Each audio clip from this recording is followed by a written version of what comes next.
Hello and welcome to Mahamaya selection. और आप हमारे साथ हैं जीके की क्लास में और हम सॉल्व कर रहे हैं एसएससी एमटीएस के प्रीवियस ईयर के जीके के कुछ क्वेश्चंस। और आज है हमारा सेट 2। इससे पहले सेट 1 आ चुका है। हमारी प्लेलिस्ट पर जाइए और उन सारे वीडियोस को भी देखिए और उन पर भी प्रैक्टिस कीजिए। जितना प्रैक्टिस आप करेंगे आपका स्कोर उतना अच्छा इंप्रूव होगा और सिलेक्शन के चांसेस उतने ज़्यादा इंप्रूव होंगे। तो चलिए देखते हैं कि आज हमारे पास जीके में क्या क्वेश्चन है। जीके में एसएससी एमटीएस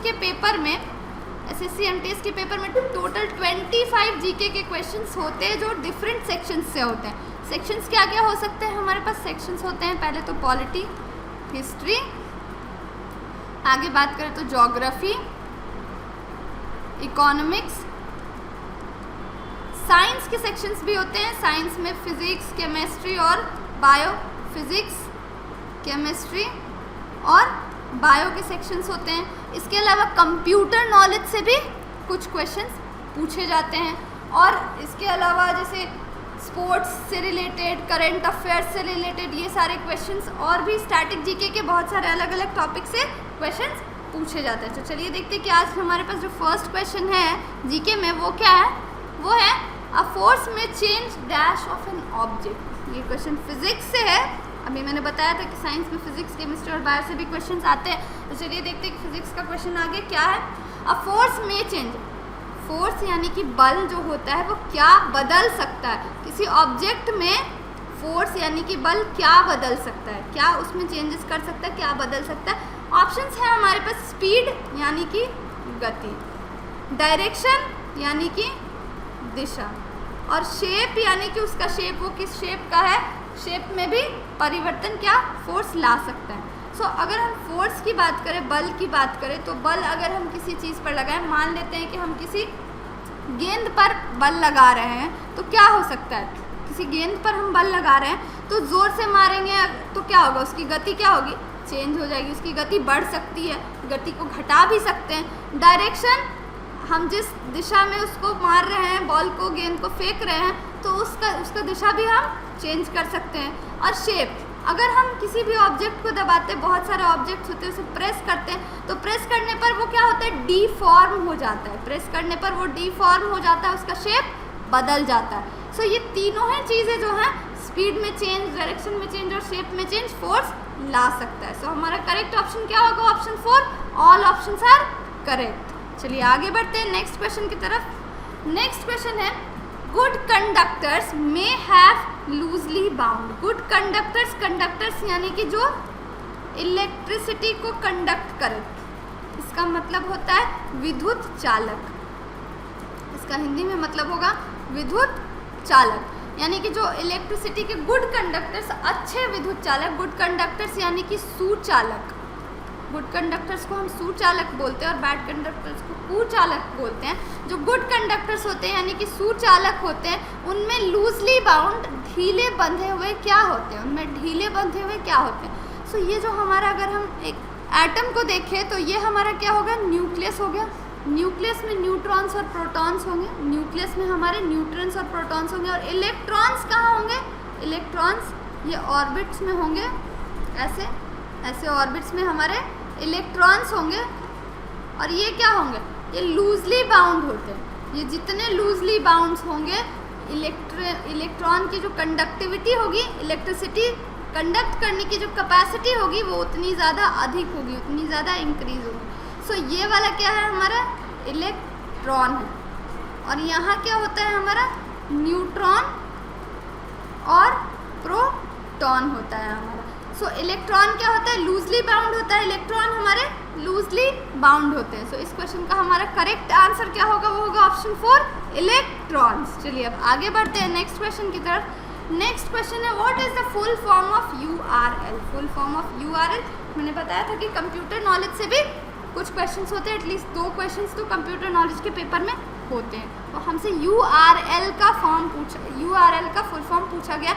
यूआरएल का जो फुल फॉर्म होता है वो होता है uniform resource locator. Uniform source locator ये वेबसाइट से रिलेटेड है, यूनिफॉर्म रिसोर्स लोकेटर। सो हमारा करेक्ट आंसर क्या हो जाएगा, ऑप्शन 3 यूआरएल का यूनिफॉर्म रिसोर्स लोकेटर। चलिए आगे बढ़ते हैं नेक्स्ट क्वेश्चन की तरफ। नेक्स्ट क्वेश्चन है air pollution has harmful effect on which of the following. Air pollution यानी कि वायु प्रदूषण, एयर पोल्यूशन यानी कि वायु प्रदूषण के बुरे प्रभाव, हार्मफुल इफेक्ट्स इनमें से किस पर पड़ते हैं? लिविंग, जैव यानी कि जो जीवित हैं, लिविंग ऑर्गेनिजम्स हैं, क्या उन्हीं पे केवल एयर पोल्यूशन के हार्मफुल इफेक्ट्स पड़ते हैं? नॉन लिविंग, क्या केवल और केवल नॉन लिविंग ऑब्जेक्ट्स पे एयर पोल्यूशन के हार्मफुल इफेक्ट्स पड़ते हैं? Both living and non living and neither living और नॉट लिविंग, यानी कि दोनों में से कोई नहीं। सो एयर पोल्यूशन क्या होता है? एयर पोल्यूशन जब हमारा हवा प्रदूषित हो जाता है, हमारे आसपास जो हवा है वो प्रदूषित हो जाता है, उसमें जहरीली गैसों की मात्रा जो है वो बढ़ जाती है, ऑक्सीजन कम हो जाता है, तो वो क्या होता है? प्रदूषित हो जाता है, जिससे बहुत तरह की बीमारियां होती हैं, सो ये बीमारियां जानवर और इंसान यानी कि लिविंग ऑर्गेनिजम्स में हो सकते हैं। जानवर या इंसान, लिविंग ऑर्गेनिजम्स यानी कि इसमें कौन आया? ह्यूमंस आए, इंसान आए और एनिमल्स आए, तो दोनों में प्रभाव पड़ता है। प्लांट्स पे भी प्रभाव पड़ता है। तो ये तो हुआ लिविंग, तो क्या लिविंग पे ही पड़ता है? ऐसा नहीं है, नॉन लिविंग्स पे भी पड़ता है। जो हमारा ताजमहल है जो वाइट मार्बल्स का बना है वो क्या हो गया? वो पीला हो गया सल्फर डाइऑक्साइड की वजह से। जो ऐसे पत्थर वाले इमारतें हैं वो भी गंदी हो गई हैं एयर पोल्यूशन की वजह से।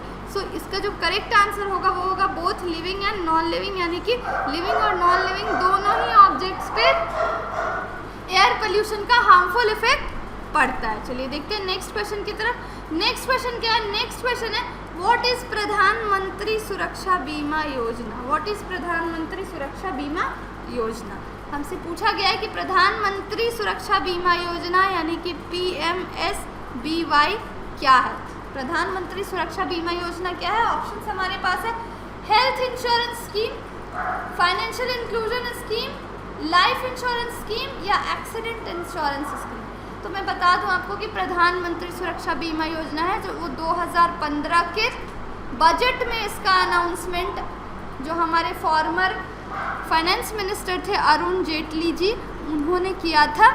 ये क्या है? ये एक एक्सीडेंट इंश्योरेंस स्कीम है। ये एक एक्सीडेंट इंश्योरेंस स्कीम है, यानी कि अगर किसी व्यक्ति की दुर्घटना हो जाए तो उसमें दिए जाने वाला इंश्योरेंस का पैसा है। तो इसमें देख लेते, इसकी और कुछ खास बातें देख लेते। ये जो स्कीम है ये 18 से 70 साल के व्यक्तियों के लिए, 80 से 70 ईयर्स के व्यक्तियों के लिए ये स्कीम है। और इसमें क्या होता है कि अगर एक्सीडेंट में डेथ हो जाती है या फिर फुल डिसेबिलिटी यानी कि पूरी तरह से पूर्ण विकलांगता हो जाती है तो 2 लाख रुपए, और अगर पार्शियल डिसेबिलिटी होती है यानी कि केवल वो थोड़ा सा वो विकलांग हुआ है, उस फुल डिसेबिलिटी नहीं है, तो उसे कितना मिलेगा? 1 लाख रुपए इंश्योरेंस स्कीम के जरिए उसे पैसे मिलेंगे। सो डेथ और फुल डिसेबिलिटी की केस में 2 लाख और पार्शियल डिसेबिलिटी की केस में 1 लाख रुपीज़ उसे मिलेंगे। और इसका प्रीमियम कितना होता है? इसका जो प्रीमियम, अब ये इंश्योरेंस स्कीम है तो इसमें प्रीमियम भी होगा।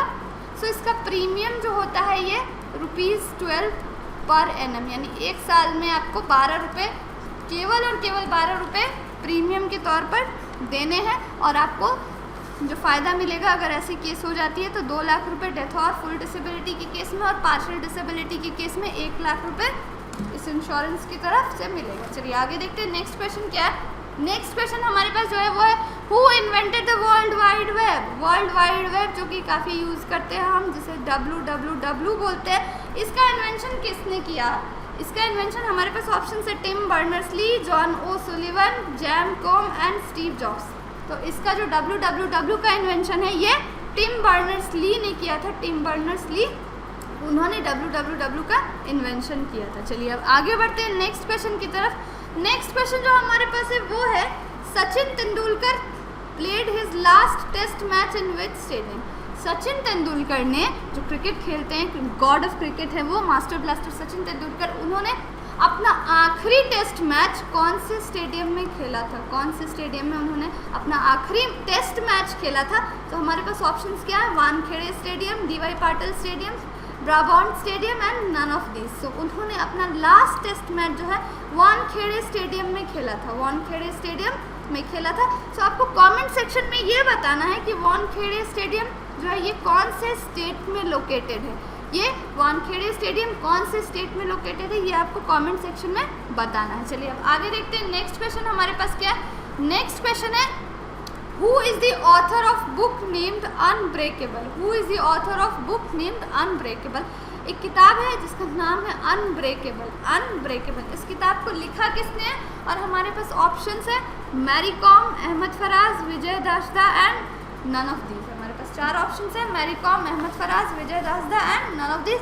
सो ये जो बुक है अनब्रेकेबल, ये हमारे पास जो बुक दी गई है अनब्रेकेबल, इसे लिखा है मैरी कॉम ने, इसे लिखा है मैरी कॉम में। और ये क्या खेलती हैं, ये बॉक्सिंग चैंपियन है, ये बॉक्सिंग चैंपियन है। इन पे मूवी भी आ चुकी है मैरी कॉम। सो अनब्रेकेबल जो बुक है ये मैरी कॉम ने लिखा है। चलिए अब आगे बढ़ते हैं नेक्स्ट क्वेश्चन की तरफ। नेक्स्ट क्वेश्चन है हमारे पास, ये ज्योग्राफी का क्वेश्चन है। क्वेश्चन है which of the following neighbouring country does not share land border with India.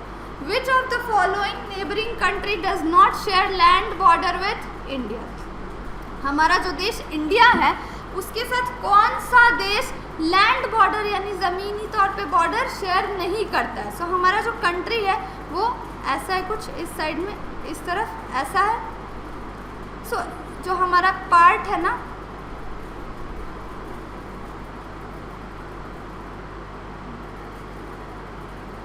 ये थोड़ा सा रफ मैप है, चलिए देख लेते हैं। इसमें जो हमारा जो कंट्री है इंडिया, इसमें बांग्लादेश और म्यांमार, बांग्लादेश इस साइड आता है, बांग्लादेश और म्यांमार भी इस साइड आता है, ठीक है। और हमारे पास क्या है, पाकिस्तान, पाकिस्तान हमारा इस साइड है। तो 3 ऑप्शंस क्या क्या हो गया हमारे पास, पाकिस्तान जो कि हमारे नॉर्थ वेस्ट में है, और ये बांग्लादेश और ये इस तरफ है, ईस्ट में है। सो ये सारे जो 3 कंट्रीज है ये लैंड बॉर्डर शेयर करते हैं इंडिया के साथ। ये सारी कंट्रीज इंडिया के साथ लैंड बॉर्डर शेयर करते हैं। जो एक अकेला कंट्री है मालदीव्स, ये कैसी कंट्री है, ये आइलैंड कंट्री है, आइलैंड कंट्री है। मालदीव्स जो है ये हमारी आइलैंड कंट्री है और ये हमारे साथ लैंड बॉर्डर शेयर नहीं करती। यहाँ पे अरेबियन सी है, यहाँ पे इंडियन ओशन है और यहाँ पे बे ऑफ बंगाल है। सो ये जो हमारा मालदीव्स है ये क्या है, ये हमारे देश के साथ लैंड बॉर्डर शेयर नहीं करते, ये आइलैंड कंट्री है। तो आइलैंड है तो ये कहाँ होगी, ये समुद्र के बीच में होगी। सो ये जो हमारा मालदीव्स है ये हमारे देश के साथ लैंड बॉर्डर शेयर नहीं करता। हमारा करेक्ट आंसर हो जाएगा option 1 Maldives. Moving towards next question. Next question जो हमारे पास है ये हिस्ट्री का क्वेश्चन है। क्वेश्चन है under whose presidentship fight for Purna Swaraj resolution was पास। किसकी अध्यक्षता में, किसकी अध्यक्षता यानी प्रेसिडेंटशिप में पूर्ण स्वराज रेजोल्यूशन पास हुआ था, पूर्ण स्वराज रेजोल्यूशन पास हुआ था। तो इसका जो हमारे पास ऑप्शन है वो है महात्मा गांधी, मोहम्मद अली जिन्ना, सुभाष चंद्र बोस और जवाहरलाल नेहरू। इसका करेक्ट आंसर होगा जवाहरलाल नेहरू। इसका करेक्ट आंसर होगा जवाहरलाल नेहरू। अब इससे रिलेटेड कुछ फैक्ट्स मैं आपको बता दूं। ये जो पूर्ण स्वराज रेजोल्यूशन है ये कांग्रेस के लाहौर सेशन में पास हुआ था। ये कांग्रेस के लाहौर सेशन जो 1929 में हुआ था उसमें पूर्ण स्वराज रेजोल्यूशन पास हुआ था। और इस वक्त कांग्रेस के इस सेशन के अध्यक्ष बनाए गए थे जवाहरलाल नेहरू को बनाया गया था। सो उनकी अध्यक्षता में पूर्ण स्वराज रेजोल्यूशन लाहौर सेशन 1929 में पास हुआ था। आपको कमेंट सेक्शन में ये बताना है कि पूर्ण स्वराज दिवस, पूर्ण स्वराज डे हम कब मनाते हैं। पूर्ण स्वराज डे, पूर्ण स्वराज डे हम कब मनाते हैं ये आपको कमेंट सेक्शन में बताना है। चलिए अब आगे बढ़ते हैं नेक्स्ट क्वेश्चन की तरफ। नेक्स्ट क्वेश्चन जो हमारे पास है वो है whose descendants were the Mughals from their father side. Mughals जो हमारे देश में मेडाइवल पीरियड में रूल कर रहे थे, मध्यकालीन भारत में मुगलों का राज था। सो उस वक्त जो उनके मुगल्स के फादर के साइड से यानी उनके पिता के साइड से उनके डिसेंडेंट्स, वो किसके डिसेंडेंट्स थे यानी कि पिता के साइड से उनके पूर्वज कौन थे, पिता के साइड से उनके पूर्वज कौन थे। सो मुगल्स के जो पूर्वज थे पिता के साइड से वो तैमूर थे, वो तैमूर थे। और ये तो पैटर्नल साइड से है, ये तो पैटर्नल साइड से तैमूर है। और मैटरनल साइड से कौन है, मैटरनल साइड से यानी उनकी माता की तरफ से उनके जो पूर्वज थे वो चंगेज़ खान थे। यानी ये ऑप्शन 2। सो इस क्वेश्चन का हमारा करेक्ट आंसर यानी कि फादर के साइड से मुगल्स के जो डिसेंडेंट्स थे वो कौन थे, तैमूर थे। सो हमारा करेक्ट आंसर ऑप्शन A1 हो जाएगा। चलिए अब आगे बढ़ते हैं नेक्स्ट क्वेश्चन की तरफ से। नेक्स्ट क्वेश्चन है हमारे पास, if the stomach did not produce any hydrochloric acid which enzyme will not function. ये क्वेश्चन बायो का है। क्वेश्चन के अकॉर्डिंग अगर हमारे पेट में हाइड्रोक्लोरिक एसिड यानी कि HCl जो कि अम्ल होता है, एसिड है, ये प्रोड्यूस ना हो, ये पैदा ना हो हमारे पेट में, तो कौन सा एंजाइम इनमें से फंक्शन नहीं करेगा, यानी कौन सा एंजाइम काम करना बंद कर देगा। And options we have are ptyalin, renin, pepsin और लाइपेज। सो 4 एंजाइम है हमारे पास। ये जो लाइपेज जो होता है ये क्या करता है, फैट डाइजेस्ट करता है। फैट डाइजेशन में हमारा लाइपेज हेल्प करता है। पेप्सिन जो होता है ये हमारे पेट में होता है और ये किस फॉर्म में होता है, ये हमारे पेप्सिनोजेन फॉर्म में होता है। सो हमारा करेक्ट आंसर तो इसका पेप्सिन होगा। देख लेते हैं कि पेप्सिन क्यों होगा। ये जो पेप्सिनोजेन होता है ना, जब इसके साथ HCl मिलता है तभी ये अपने एक्टिव फॉर्म यानी कि पेप्सिन में बदलता है। पेप्सिन क्या है, एक्टिव फॉर्म है इस एंजाइम के। ये पेप्सिनोजेन के फॉर्म में काम नहीं करता है। जब उसे एक्टिव फॉर्म में आने के लिए HCl चाहिए। सो पेप्सिन जब HCl के साथ मिलता है तो वो पेप्सिन बनता है, अपने एक्टिव फॉर्म में आता है। सो इस क्वेश्चन का करेक्ट ऑप्शन जो होगा वो पेप्सिन होगा, यानी कि अगर HCl हमारे पेट में ना बने तो हमारा पेप्सिन एंजाइम काम करना बंद कर देगा। ये जो रेनिन एंजाइम होता है ये क्या करता है, ये मिल्क को डाइजेस्ट करता है। ये डाइजेस्ट करता है मिल्क प्रोटीन केशीन होता है, उसे डाइजेस्ट करता है। और ये कहाँ होता है, ये केवल रेनिन जो होता है ये केवल इन्फेंट्स में, छोटे बच्चों में ही ये enzyme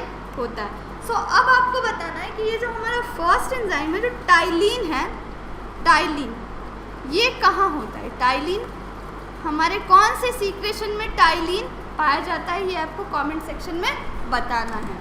so this is all for this session. उम्मीद है कि आपको ये वीडियो अच्छा लगा होगा और आपने इससे बहुत कुछ सीखा होगा। ये सारे क्वेश्चन काफ़ी इंपॉर्टेंट है। हर एक क्वेश्चन से रिलेटेड हमें टॉपिक्स ढूंढने हैं और उसे पढ़ना है। ये सारे क्वेश्चन बहुत इंपॉर्टेंट है, एक्सपेक्टेड है, एग्जाम में आ सकते हैं। उम्मीद है कि आप ऐसे ही मेहनत करते रहेंगे और इस बार हमारा टारगेट जो है 25 आउट ऑफ 25 का वो हम ज़रूर पूरा करेंगे। सो इस वीडियो को देखने के लिए बहुत बहुत thank you and don't forget to like, share and subscribe to Mahamaya selection. Thank you for watching.